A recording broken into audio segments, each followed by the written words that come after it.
করছি আজকের সংবাদ। বিয়েবাড়িতে রাস্তার ধারে টোটো রাখাকে কেন্দ্র করে তৃণমূল বিজেপির রাজনৈতিক সংঘর্ষের আকার নিল কেশিয়াড়ির কলাবনী এলাকায়। আহত 4 জন।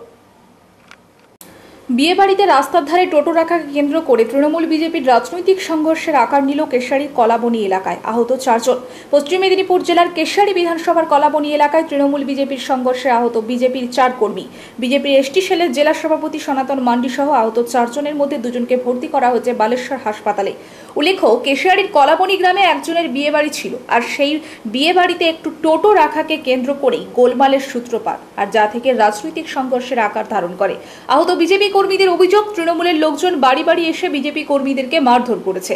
সেই সমস্ত আহত বিজেপি কর্মীদের বাড়িতে গেলেন মেদিনীপুর লোকসভার বিজেপি প্রার্থী অগ্নিমিত্রা পল। আহত কর্মীদের সাথে কথা বলেন, পরিবারের লোকজনদের সাথে দেখা করেন। তিনি আশ্বস্ত করেন বিজেপি কর্মীদের।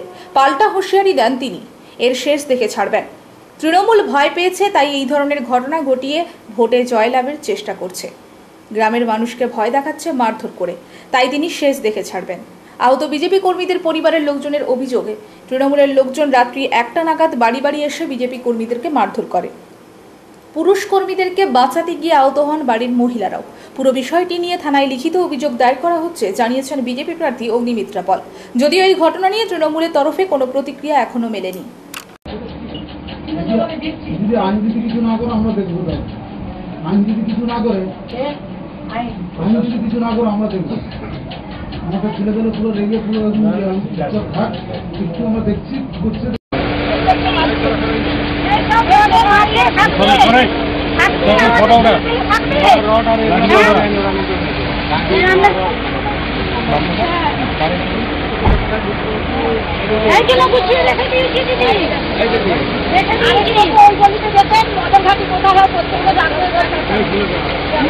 আমরা এখানে গ্রামে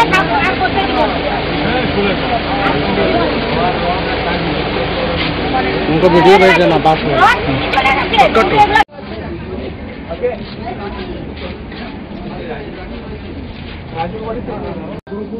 দেখুন, কালকে রাত্রিবেলাতে কলাবনীতে এসেছি কেশিয়াড়ি। এখানে আমাদের এসটি মোর্চার প্রেসিডেন্ট সনাতন মান্ডি এবং আমাদের আরও ভারতীয় জনতা পার্টির কার্যকর্তা হীরালাল মজুমদার, পিন্টু মজুমদার, তাদেরকে এখানকার টিএমসির এই কলাবনী টিএমসির কর্মী কমল দাস, তার ছেলে চিরঞ্জিত দাস, সুজয় দাস, শ্রমিক দাস, রাজকুমার শীল, সুব্রত সরকার, অমিত দাস এবং আরও অনেকে, মেন নামগুলো বললাম। এরা মদ খেয়েছিল কি না খেয়েছিল জানি না, তবে সাংঘাতিকভাবে তারা প্রস্তুত ছিল লোহার রড এবং বিভিন্ন হাতিয়ার নিয়ে। মোড়ের মাথায় ঝগড়া শুরু হয়েছে এবং তারপরে এখানে পিন্টু মজুমদার এবং আমাদের কি নাম হীরালাল মজুমদার, 2 ভাই বাড়িতে ঢুকে প্রচণ্ড মারধর করে। তার ছোট বাচ্চারা আছে, 10 বছর আর 12 বছরে, তাদেরকে মারধর করা হয়। তার স্ত্রীর গায়ে হাত দেওয়া হয়, মাকে ঠেলে ফেলে দেওয়া হয়।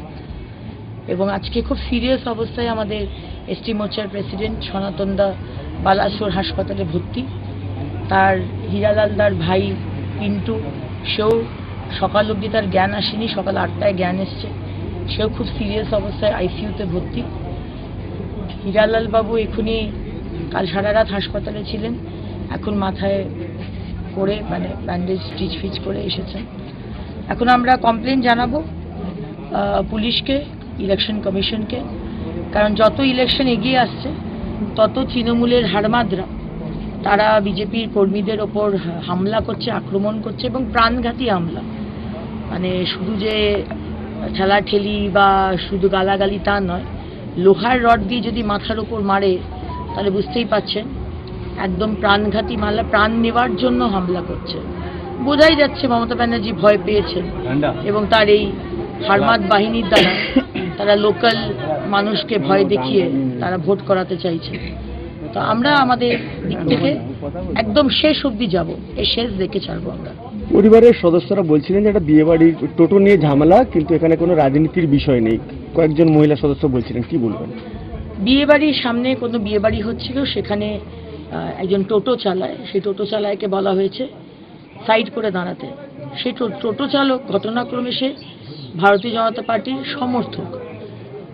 তাদের ওপর এই হারমাত বাহিনীর রাগ। আপনি তো সমর্থকও হতে পারবেন না, এখানে তো স্বৈরাচারী শাসক মমতা ব্যানার্জি, আপনি অন্য দল করতে পারবেন না। তো তাকে যখন বলা হয়েছে সাইড করতে, সে টোটোটা নিয়ে সাইড করেছে, কিন্তু করার সাথে সাথে তাকে গালিগালাজ করেছে, তার মাকে নিয়েও খুব খারাপ কথা বলেছে। এইটা বলেই মারামারিটা শুরু, এবং তাকে এরা বাঁচাতে গেছে, বাঁচিয়ে আলাদা করেও দিয়েছে, ঠান্ডা হয়ে গেছে। তারা যখন বাড়ি ফিরেছে তখন এই যার নাম আপনাকে করলাম, কমল দাস, তার ছেলে চিরঞ্জিত দাস এবং তার যে দলবল নিয়ে তারা এই বাড়িতে এসে তাকে মারধর করে।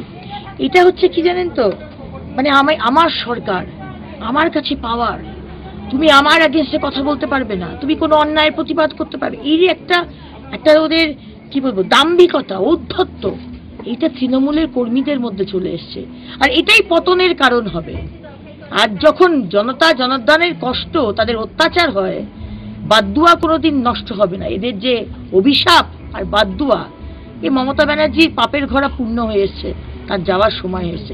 তাই জন্যই তারা আজকে বুঝে গেছে যে তাদের যাওয়ার সময়। তাই জন্য আজকে কথায় কথায় তারা লোহার রড নিয়ে আক্রমণ করছে।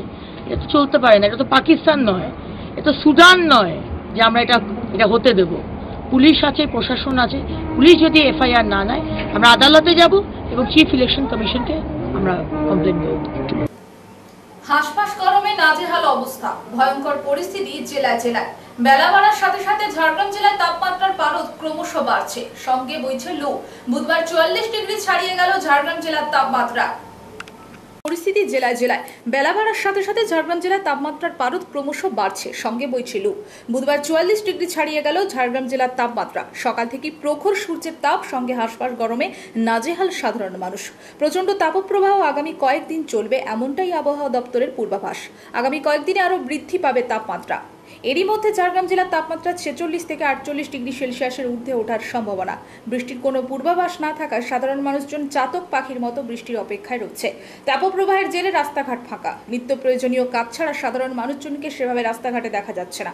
যেভাবে তাপপ্রবাহ বাড়ছে, ঝাড়গ্রাম জেলার বিভিন্ন হাসপাতালগুলিতেও রক্তের সংকট দেখা দিচ্ছে। রক্তের সংকট মেটাতে বিভিন্ন সময় বিভিন্ন সংগঠন রক্তদান শিবিরের আয়োজন করছে। এমনকি ঝাড়গ্রাম জেলাতে লাল সতর্কতা জারি করেছে প্রশাসন। প্রশাসনের পক্ষ থেকে বিভিন্ন জায়গায় জলচ্ছত্রের ব্যবস্থা করা হয়েছে।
মাঝরাতে যাত্রীবাহী বাস দুর্ঘটনায় মর্মান্তিক মৃত্যু হলো এক ব্যক্তির। ঘটনায় আহত হয়েছেন 3 জন। মঙ্গলবার রাত 2টো নাগাদ ওড়িশা থেকে কলকাতা যাওয়ার পথে বাস দুর্ঘটনা ঘটে।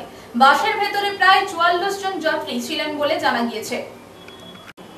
মাঝরাতে যাত্রীবাহী বাস দুর্ঘটনায় মর্মান্তিক মৃত্যু হলো এক ব্যক্তির। ঘটনায় আহত হয়েছেন 3 জন। মঙ্গলবার রাত 2টো নাগাদ ওড়িশা থেকে কলকাতা যাওয়ার পথে বাস দুর্ঘটনা ঘটে। বাসের ভেতরে প্রায় 44 জন যাত্রী ছিলেন বলে জানা গিয়েছে। পুলিশ ও স্থানীয় সূত্রে খবর, খড়গপুর বালেশ্বর 7 নম্বর জাতীয় সড়কের খাটরাঙ্গা এলাকায় জাতীয় সড়কের ওপর সামনে থাকা একটি ডাম্পারের পেছনে ধাক্কা মেরে নিয়ন্ত্রণ হারিয়ে উল্টে যায় যাত্রীবাহী বাসটি।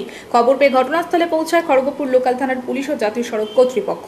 প্রাথমিক ধারণা, ওই বাসের চালক ঘুমিয়ে পড়ায় এই দুর্ঘটনা। বাসের ভেতরেও তখন বেশিরভাগ যাত্রী ঘুমন্ত অবস্থায় ছিলেন। দুর্ঘটনায় মৃত্যু হয়েছে এক ব্যক্তির, আহত হন 3 জন। এর পাশাপাশি যাত্রী সকলেই কম বেশি আহত হয়েছেন। তাদের উদ্ধার করে রাতেই মেদিনীপুর মেডিকেল কলেজ ও হাসপাতালে ভর্তি করা হয়। প্রাথমিক চিকিৎসার পর বেশিরভাগ যাত্রীদের ছেড়ে দেওয়া হয়েছে। পরে জাতীয় সড়ক কর্তৃপক্ষের তৎপরতায় দুর্ঘটনাগ্রস্ত বাসটিকে উদ্ধার করে পুলিশ। মাঝরাতে যাত্রী বোঝাই বাস দুর্ঘটনায় চাঞ্চল্য ছড়িয়েছে এলাকায়। যাত্রীরা অন্য গাড়িতে করে গন্তব্যে পৌঁছান। লোড হতো, কিন্তু ওই লাফালাফি করতে গিয়ে এই ঘটনা একটু ভুলের জন্য করতে হবে। যাক, সব থেকে বড় কথা যে সাইডে পাল্টি হয়েছিল ওই সাইডে যদি প্যাসেঞ্জার লোড তো হয়েছে, এবার শুনো হসপিটালে ভর্তি আছে, কি কখন কাটবে থাকবে বোঝা বড় মুশকিল। এখন সব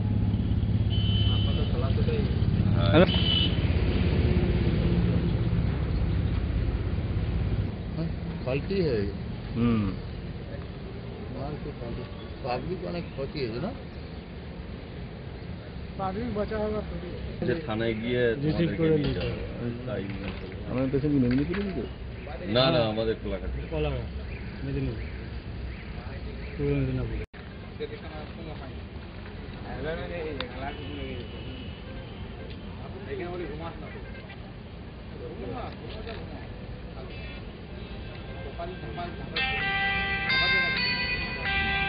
হ্যালো,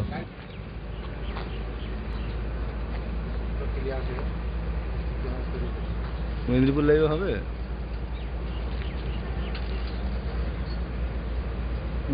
একজন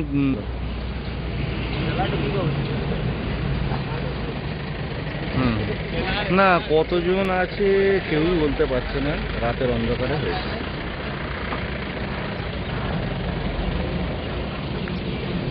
আপনি ছিলেন বাসে? হ্যাঁ, আমি বাসে ছিলাম। কোথা থেকে আসছিলেন? আমি ওই জাজপুর টাউন থেকে, আমি ফেরি ব্যবসা করি তো, দিনে বাড়ি এসেছি। আমার জলসা ছিল কাল। আজকে কোথায় বাড়ি? ফরিদপুর হল দেউলিয়া। দেউলিয়া। হ্যাঁ, আমাদের কিভাবে হলো কিছু বুঝতে পারলেন? না, আমি তো সবাই তো ঘুমিয়ে আছে, সবাই ঘুমিয়ে আছে। এবার আমার পুরে একজন উড়িষ্যার মেয়ে, তার মাই ঝি আমার উপরেই। তারপর আমার এই কিসে মেরেছে কিছু জানেন? না, আমার এটা চাপ করে নয়, কান্নাকাটি খুব শুরু হয়ে গেছিল। না, তখন যে অবস্থা পাবো, কে অবস্থা, কে বেরোবে, তখন আমরা দেখলাম যে 2-3 জন বেরোর পথে। তখন আমি পাটাকে টেনে ওর মাঝিকে বের করিয়ে তারপরে আপনি কজনকে বাঁচিয়েছেন? আমি বাবা আমি তো তুলতে পারছি না, আমাকে আর লোক লাভালো। আপনার গায়ের উপরে পড়ে গেল? হ্যাঁ, মেয়ে তার মাঝি পড়ে গেল। একটা বাচ্চার বয়স। ঝাঁকুনিটা কেমন হয়েছে? ঝাঁকুনিটা? হ্যাঁ, ঝাঁকুটা হয়েছে আস্তে আস্তে, জি খুব স্লো করে হয়েছে। আস্তে আস্তে জি খুব করে ভলকে গেল। মানে কোনো গাড়িতে মেরেছিল? বাবা আমরা সব তো ঘুমেই অবস্থা, কাকে কি বলবো। কি নাম আপনার? কি নাম? আমার নাম আব্দুল মান্নান খান।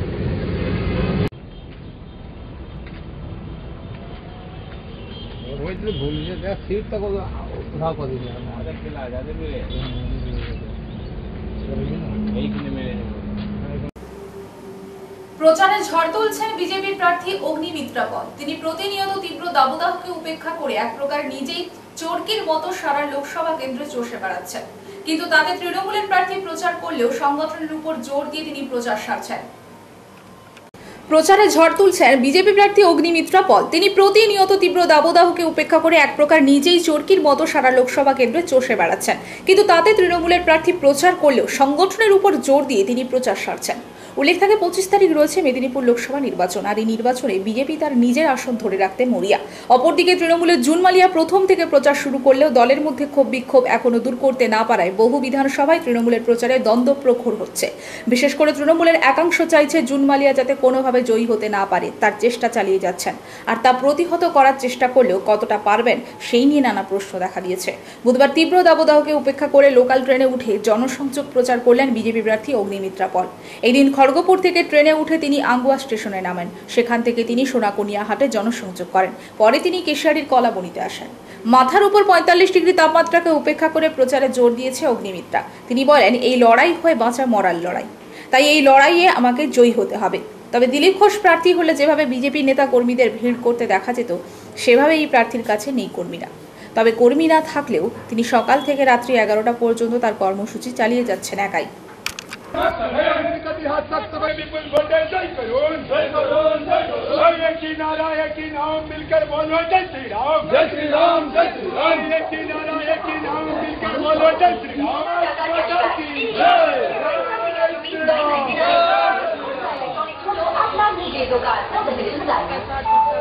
অনুগ্রহ করে শুনবেন গাড়ির সংখ্যা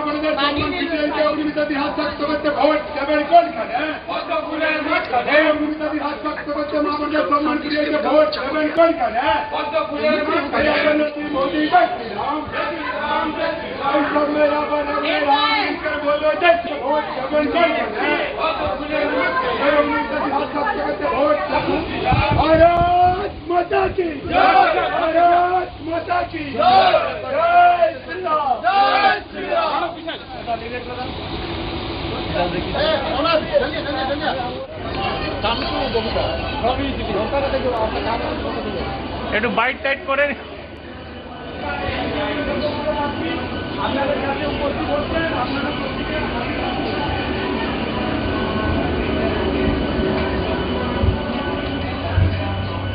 প্রচার মানে লোকাল ট্রেনে কে বেছে নিয়েছেন কেন? লোকাল ট্রেন বা ট্রেন, ভারতীয় রেলওয়ে আজকে ভারতবর্ষের মানুষের স্পন্দন, এবং আমার লোকসভাতেও প্রচুর মানুষ এখানে ট্রেনে যাওয়া আসা করে। তো আজকে জনসংযোগের কি বলবো, ওয়ান অফ দ্য বেস্ট উপায় যাকে বলে সেটা হচ্ছে ট্রেন। অনেক জায়গায় গরমকে কি ইয়ে করা যাবে, মানে রোদ কাটিয়ে এইদিকে ট্রেনে করা? 2 মাসের আমার 2 মাস আমি পেয়েছি প্রচারে, এখনো 1 মাস 20-25 দিন বাকি, আর 1 মাস করে এসেছি। 45 ডিগ্রি টেম্পারেচারে প্রচার করেছি, সুতরাং রোদটা কোনো ফ্যাক্টর নয়, গরম কোনো ফ্যাক্টর নয়। আবারও বলবো, এটা আমাদের বাঁচা মরার লড়াই, এই লড়াই আমাদের জিততে হবে। প্রচার কতটা সাড়া পাবেন বলে মনে হচ্ছে? সারা মানুষের কাছে সাড়া পাওয়াটা প্রায়োরিটি হচ্ছে আমার তাদের কাছে পৌঁছানো। এবং লোকাল ট্রেন মানেই হচ্ছে সাধারণ বাড়ি, নিম্ন মধ্যবিত্ত এবং মধ্যবিত্ত পশ্চিমবঙ্গের মানুষের যাতায়াতের একটি মাধ্যম, তাদের কাজ অবধি আমাকে পৌঁছতে হবে। সেই জন্য আজকে ট্রেন, লোকাল ট্রেনকে মানে পছন্দ করেছি, এক্সপ্রেস ট্রেনকে নিয়ে। কারণ এক্সপ্রেস ট্রেনে মানুষ থাকে, কম মানুষ থাকে, কিন্তু এই লোকাল ট্রেনে অনেক বেশি মানুষ থাকে। কোথায় থেকে প্রচার করে কোথায় যাবেন? খড়গপুর থেকে উঠেছি এবং নামবো আমরা দাঁতনের কাছে, আন্দুয়া। ওখানে একটি হাট বসে, সনাকুনি হাট, সেই হাটটাতে আমি যাব, সেখানেও জনসংযোগ করব, করে সেখান থেকে আমি যাব কেশিয়ারি। আপনারা জানবেন যে কালকে কেশিয়ারিতে আমাদের এসটি মোর্চার প্রেসিডেন্ট এবং তার সাথে আরও 3 জনকে তৃণমূলের হারবাদ বাহিনী মাথার লোহার রড দিয়ে মাথা ফাটিয়ে দিয়েছে। অত্যন্ত সিরিয়াস অবস্থায় বালাসোরে ভর্তি, বালাসোরের হাসপাতালে। আমি তার পরিবারের কাছে যাব, তার সঙ্গে দেখা করব। ঝাড়গ্রাম জেলার সাংগ্রিল ব্লকের রঞ্জিতপুর গ্রামের মুরগিপাড়া এলাকায় বুধবার ঝাড়গ্রাম লোকসভা কেন্দ্রে তৃণমূল কংগ্রেস প্রার্থীর সমর্থনে তৃণমূল কংগ্রেসের পক্ষ থেকে বাড়ি বাড়ি প্রচার কর্মসূচির আয়োজন করা হয়। ঝাড়গ্রাম লোকসভা কেন্দ্রের তৃণমূল প্রার্থী কালীপদ সরেনের সমর্থনে এদিনের প্রচার কর্মসূচি। ঝাড়গ্রাম জেলার সাংগ্রিল ব্লকের রঞ্জিতপুর গ্রামের মুরগিপাড়া এলাকায় বুধবার ঝাড়গ্রাম লোকসভা কেন্দ্রের তৃণমূল কংগ্রেসের প্রার্থীর সমর্থনে তৃণমূল কংগ্রেসের পক্ষ থেকে বাড়ি বাড়ি প্রচার কর্মসূচির আয়োজন করা হয়। ঝাড়গ্রাম লোকসভা কেন্দ্রের তৃণমূল প্রার্থী কালীপদ সরেনের সমর্থনে এদিন প্রচার কর্মসূচি। এদিনের প্রচারে তৃণমূলের মহিলারা বাড়ি বাড়ি গিয়ে প্রচার করেন। উপস্থিত ছিলেন ঝাড়গ্রাম জেলা তৃণমূল কংগ্রেসের চেয়ারম্যান বীরবাহা সরেন টুরু, সাংগ্রিল ব্লক তৃণমূলের সহসভাপতি অনুপ মাহাতো, রোহিণী অঞ্চল তৃণমূল কংগ্রেসের সভাপতি মথুর মাহাতো, রোহিণী অঞ্চল তৃণমূলের সভানেত্রী মণি নায়ক, তৃণমূল নেতা নির্মল নায়ক সহ অনেকে। বাড়ি বাড়ি নির্বাচনী প্রচারে গিয়ে তৃণমূল কংগ্রেসের ঝাড়গ্রাম জেলা কমিটির চেয়ারম্যান বীরবাহা সরেন টুডু বলেন, মানুষ উন্নয়নের সাথে রয়েছেন, মানুষ দিদির সাথে রয়েছেন, অভিষেক বন্দ্যোপাধ্যায়ের পাশে রয়েছেন। দিদি অর্থাৎ রাজ্যের মুখ্যমন্ত্রী মমতা বন্দ্যোপাধ্যায়ের উন্নয়নের মাধ্যমে এই এলাকায় শান্তি প্রতিষ্ঠা করেছেন। বেশিরভাগ মানুষ সরকারি পরিষেবা পেয়েছে, যারা পায়নি আগামীতে তারাও পেয়ে যাবেন। কেন্দ্রীয় সরকার বাড়ি তৈরির টাকা না দিলেও রাজ্য সরকার আগামী ডিসেম্বর মাসে বাড়ি তৈরির টাকা মিটিয়ে দেবে।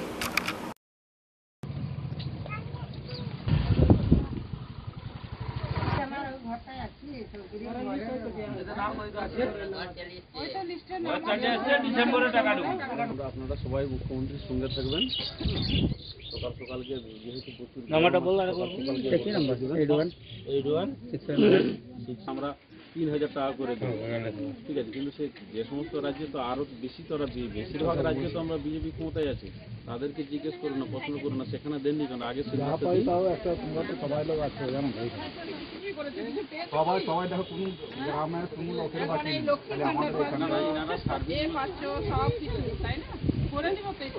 সেন্টারের মতো কোনো জায়গা কোনো একটা ঝড় হাওয়া হলে যে ঢুকে যাবো একটা ঘরটা ইয়ে করে সেরকম আমাদের এইখানকার অবস্থা। ঠিক আছে, করে দেওয়া হবে। ঠিক আছে, ঠিক আছে, চাপ নেওয়ার দরকার নেই। চলো চলো, আমরা আমাদের সর্বভারতীয় নেতৃত্ব দিদি এবং আমাদের এখানে জেলা চেয়ারপারসন আমাদের দিদি, আমাদের সবাই দিদি হিসাবে পাঠিয়েছেন আপনাদের কাছে যে আপনারা যে আমাদের মুখ্যমন্ত্রী প্রকল্প সমস্ত সুবিধাগুলো পাচ্ছেন এবং লোকসভা ইলেকশন আছে, সেই লোকসভা ইলেকশনের জন্য কথা বলার জন্য আমাদের দিদি এসেছেন। দিদি বলবেন। আপনি ভাতা পাচ্ছেন? ভাতা তো পাইনি। ভাতা পাননি? না, বয়স হ্যাঁ, বয়স 70 কাছাকাছি হয়ে গেল। জমা দেওয়া আছে ম্যাডাম, ওনার আমি ভিআরপি কাজ করি তো, ওনার জয়জহর বাড়িতে এসে সব কাগজ নিয়ে জমা দিতে হবে। চেক করবো কাগজ। না না, বাড়ি চেক করেছি, পয়সা ঢুকেনি। আচ্ছা আচ্ছা, আরেকবার কি সমস্যা হচ্ছে? আধারটা দিও তো। সমস্যা বলতে চেক করতে বলছিলাম, আর যোগাযোগ হয়নি তারপর। আচ্ছা, এটা আমরা রঞ্জিতপুর অর্থাৎ সাঁকরাইল ব্লকের রঞ্জিতপুর, এটা আমাদের পাড়ায় আমরা প্রচার করছি বাড়ি বাড়ি। দিদির যে প্রকল্পগুলো কি পেয়েছে কি পায়নি সেগুলো জিজ্ঞাসা করা হচ্ছে। ম্যাক্সিমাম পেয়েছে, যেগুলো পায়নি সেগুলো বলে দেওয়া হচ্ছে। বাড়ির টাকা যে আটকে রেখেছিল কেন্দ্র সরকার, সেই টাকা ডিসেম্বর মাসের মধ্যে ওরা পাবে দিদির নির্দেশ মতো। সেই ওরা আশাবাদী এবং জোড়া ফুলের সাথে ওরা আছে, ভবিষ্যতেও থাকবে। কারণ ওরা শান্তি পেয়েছে মমতা ব্যানার্জির কাছ থেকে এবং উন্নয়ন পেয়েছে মমতা ব্যানার্জির কাছে। তাই সমস্ত মানুষ, আপামর জনসাধারণ দিদির পক্ষেই আছে। আশা করি দিদির পক্ষেই রায় দেবে, এই আশা ভরসা আমাদেরকে দিচ্ছে। আমরা বাড়ি বাড়ি প্রচারে গিয়ে এটাই আমরা বুঝতে পারছি, জানতে পারছি। এখানে ব্যাপক ভোট হবে। একটা যেটা আমরা পাচ্ছি বাড়ি বাড়ি গিয়ে, একটা বিরোধীদের পক্ষে ভোট পড়ার কথা নয়। বুধবার ছিল মহান মে দিবস। এই দিন বামপন্থী সংগঠনগুলির পক্ষ থেকে মে দিবস পালন করেন। এই দিন সকালে বেলদায় এসইউসিআইসি দলের পক্ষ থেকে দিনটি পালন করা হয়। পাশাপাশি বামফ্রন্টের পক্ষ থেকে বেলদা শহরে মিছিল ও পথসভা করা হয়। হাজির ছিলেন বাম প্রার্থী বিপ্লব ভট্ট, তাপস সিনহা, মদন বসু সহ প্রমুখ। তবে আগে যেভাবে মে দিবস পালন হতো সেইভাবে না হলেও বামপন্থীরা এই দিনটাকে আজও মনে রেখেছেন। তারা পালন করে আসছে দিনটি।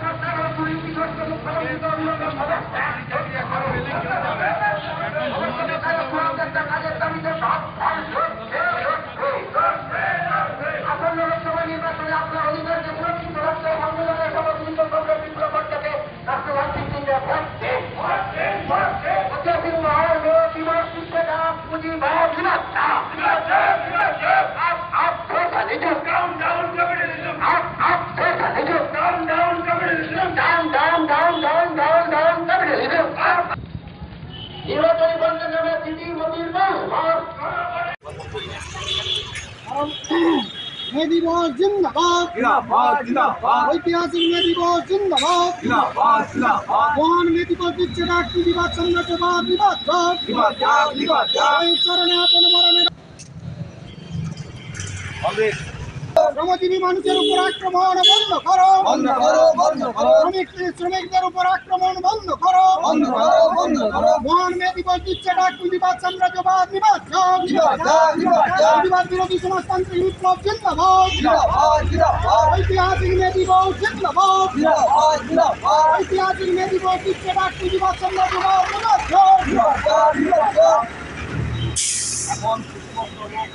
আপনাদের কি কর্মসূচি ছিল?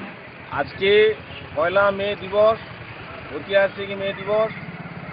এই দিনটি আমাদের শ্রমিক সংগঠন এআইটিউসির পক্ষ থেকে যথাযোগ্য মর্যাদার সাথে আজকের শ্রমিকের বিভিন্ন ক্ষেত্রে আমরা পালন করছি।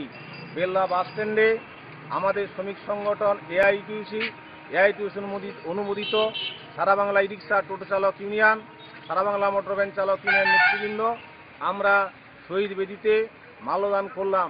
1 মে দিবস 1886 সালের যে হে মার্কেটে শ্রমিক আন্দোলন, সেই শ্রমিক আন্দোলনের তৎকালীন মালিক শ্রেণী যেভাবে বর্বর গুলি চালিয়ে শ্রমিকদেরকে হত্যা করেছে, মিথ্যা মামলায় তাদেরকে ফাঁসি দিয়েছে, খুন করেছে, তার সেই দিনটিকে 1879 সালে মহান এঙ্গেলস তার নেতৃত্বে শ্রমিক দিবস হিসাবে যে ঘোষণা করেছিলেন, বিশ্বে সেই শ্রমিক দিবস আজকে গোটা বিশ্ব জুড়ে সেই দিন থেকে পালিত হচ্ছে।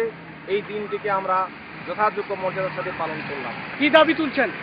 আমরা দাবি তুলছি ভারতবর্ষের যে সংবাদ এই পর্যন্ত। নমস্কার।